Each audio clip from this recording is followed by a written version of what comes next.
AIMIM के प्रदेश अध्यक्ष और विधायक अख्तरुल ईमान हमारे साथ हैं। आरसीपी सिंह का एक बयान है जनसंख्या नियंत्रण को लेकर कि उन लोगों को सोचना चाहिए जो जनसंख्या नियंत्रण नहीं करना चाहते और जिनके परिवार बढ़ेंगे, कैसे उनका परिवार चलेगा, कैसे देखते हैं? देखिए, मैं समझता हूँ कि ये जिम्मेदारी सबसे पहले सरकार की है कि सरकार ये देखे कि आबादी किन किन हिस्सों में, किन परिवारों में, किन क्षेत्रों में बढ़ रही है। तो साफ आकलन ये आएगा कि जो क्षेत्र ज़्यादा गरीब है, जो ज़्यादा निरक्षर है, वहाँ पर आबादी ज़्यादा बढ़ रही है। सुखी, संपन्न और साक्षर लोगों के यहाँ आबादी की दर कम बढ़ रही है। तो इसका मतलब ये है कि आप आबादी को अगर कंट्रोल करना चाहते हैं तो गरीबी को ख़त्म करना और नाखानदा लोगों को, जो अनपढ़ लोग हैं, उनको पढ़ाने लिखाने का नज़्म कीजिए। आज़ादी के इन 74 सालों के बाद भी एससी और एसटी के परिवारों को साफ पानी नहीं मिल सका। आज नौकरियों की भरमार अगर कहीं निकलती है तो 4 नौकरी पर 4000 लोग एप्लीकेशन डालते हैं, लेकिन आज भी एससी और एसटी का कोटा खाली रह जाता है। अरे इनके लिए अलग से एजुकेशनल कमीशन बनना चाहिए कि इनके पद रिक्त रह जाते हैं। इन 70-74 सालों में एससी और एसटी के लोगों को आपने वहाँ तक भी पहुँचने नहीं दिया।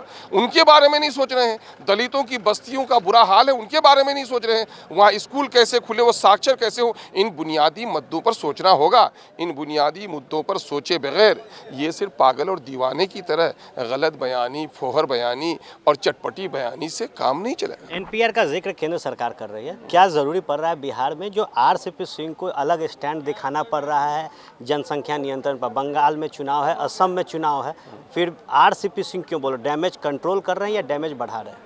देखिए, मामला ये है कि ये तो उन लोगों से पूछिए, छोटे भाई, बड़े भाई, नूरा कुश्ती जो लोग खेलते हैं उन लोगों से पूछिए।